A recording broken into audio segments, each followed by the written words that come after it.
Hello friends, ప్రస్తుతానికి నేను ఇప్పుడు ఒక కట్ట మీద ఉన్నా. దీని పేరే నల్ల చెరువు కట్ట అంటారు. దుబ్బాకలో ఉన్న అతి 3 పెద్ద చెరువులలో ఇదొక పెద్ద చెరువు. దీనికి నల్ల చెరువు ఎందుకంటారంటే ఇది మొత్తం పూర్తి బ్లాక్ సాయిల్తో నిండిపోయి ఉంటుంది. సో ఇది వాన కొట్టిన ఒక 2 నెలలకి పూర్తిగా దీని వాటర్ నల్లగా మారిపోవడం జరుగుతుంది. సో దీని మీద నేను ఇది చేయడానికి కారణం ఏంటంటే, దీన్ని కాపాడడానికి ఒక కమ్యూనిటీ ఉండేది, నీరెట్ కమ్యూనిటీ అని. అంటే అప్పట్లో దీని కింద కనీసం ఒక 300-400 ఎకరాల పంట పొలాలు పండిస్తూ ఉంటారు. మళ్ళీ దీని కిందనే ఇంకో చెరువు ఉంది, రామసముద్రం అని చెప్పేసి, అది ఊరికి మెయిన్ చెరువు. సో ఈ చెరువు ఈ 2 తూములు ఉన్నాయి. అక్కడ ఒక తూము ఉంది, ఇక్కడ ఒక తూము ఉంది. ఆ తూములు కానీ లేకపోతే చెరువుకి ఎక్కడైనా బుంగ అంటే బుంగ మీకు తెలుసో లేదో ఊర్లో వాళ్ళకి తెలుస్తుంది. చెరువులో ఎక్కడ ఓవర్ఫ్లో అయినా సరే, లేకపోతే చెరువులో కట్ట ఎక్కడ తూట్లు పడ్డా సరే, దాన్ని పూడ్చడానికి కానీ దాన్ని సరిచేయడానికి ఒక కమ్యూనిటీ ఉండేది. ఆ కమ్యూనిటీ పేరే నీరెట్ కమ్యూనిటీ. ఆ కమ్యూనిటీ నుంచి వచ్చినోడిని నేను. అంటే మా నాన్న ఏం చెప్తాడంటే, నీరెటోళ్ళకు ఖచ్చితంగా ఈత రావాలి. ఎందుకంటే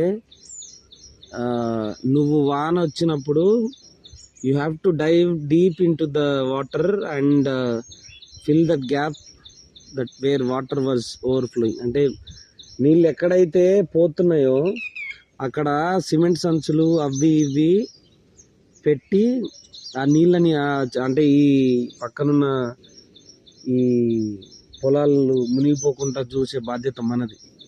సో మా యొక్క ఉండే 6-8 కుటుంబాలు ఉన్నాయి. అవి ఇప్పటికీ ఈ చెరువుని కాపాడుకుంటూ వస్తున్నాయి. కాకపోతే ఈ తెలంగాణ ప్రభుత్వం అంటే కేసీఆర్ ప్రభుత్వం వచ్చిన తర్వాత ఆ నీరెట్టతనం అనేది తీసేసిండు. మమ్మల్ని గ్రామ సేవకులని, నీరెట్టోళ్ళని చాలా చాలా పేర్లతో పిలిచేవారు. సో ఇప్పుడు కేసీఆర్ ప్రభుత్వం వచ్చిన తర్వాత అదంతా తీసేసి 8 మంది కాదు, ఒక్కళ్ళే చేయాలని చెప్పేసి ఒక్కళ్ళ కిందకే తీసుకొచ్చారు.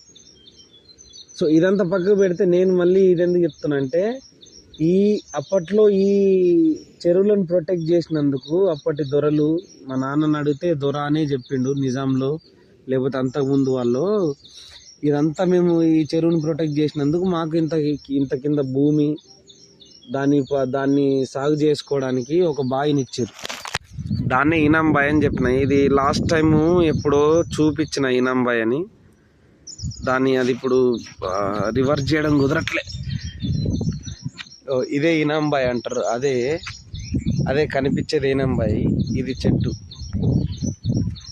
ఈమె మైసమ్మ. ఈమెనే కట్ట మైసమ్మ. మీకు తెలుసు అంటే ఇంకా మన ప్రతి చెట్టుకు కట్ట మైసమ్మ ఉంటుంది. హైదరాబాద్లో ఉండే ప్రతి కట్ట మైసమ్మ పేరు కింద ఒక చెరువు ఉండే, దాన్ని అందరూ కబ్జా చేసి పారేసారు కానీ. సో అది ఒక్క నిమిషం నేను మళ్ళీ చెప్తా. ఇదే మా బాయ్, ఇనాం బాయ్ అంటారు. అంటే ఇనాం అంటే మీకు మోస్ట్గా తెలిసే ఉంటుంది. ఎవరైనా రాజుల ముందు ఏదైనా చేస్తే కానీ, రాజులని సంతోషపరిస్తే కానీ వాళ్ళకి ఇనాం ఇచ్చేవాళ్ళు. కాకపోతే అప్పుడు మేము ఎట్టి చాకిరీ చేసినాం కాబట్టి, మా కమ్యూనిటీ అప్పుడు ఈ చెరువును ప్రొటెక్ట్ చేసింది కాబట్టి మాకు ఇనాం బాయ్ ఇచ్చిర్రు. ఇప్పటికీ అంటే దీంట్లో వాటర్ వాడుకుంటూ ఉంటాం అప్పుడప్పుడు. ఈ చుట్టుపక్కల కూడా కొన్ని పొలాలు ఇచ్చినుండే, కానీ ఇప్పుడు అంతా పట్ట అవి ఇవి యోల్దాలు వాడుకుంటున్నారు. సో బేసిక్గా చెప్పొచ్చేది ఏంటంటే,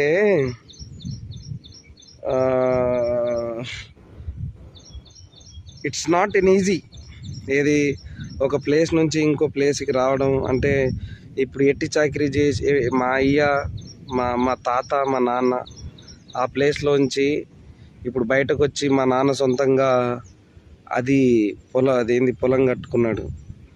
సో అంటే నేను బేసిక్గా చెప్పాలనుకుంది మా చెరువు కట్ట చరిత్ర గురించి. దానికి ఇంకా చాలా ఉంది, వీడియో సరిపోదు. సో ప్రస్తుతానికైతే ఇది మా నల్ల చెరువు కట్ట, ఇది మా ఇనాం బాయ్ చరిత్ర. అంతే ఫ్రెండ్స్, బాయ్.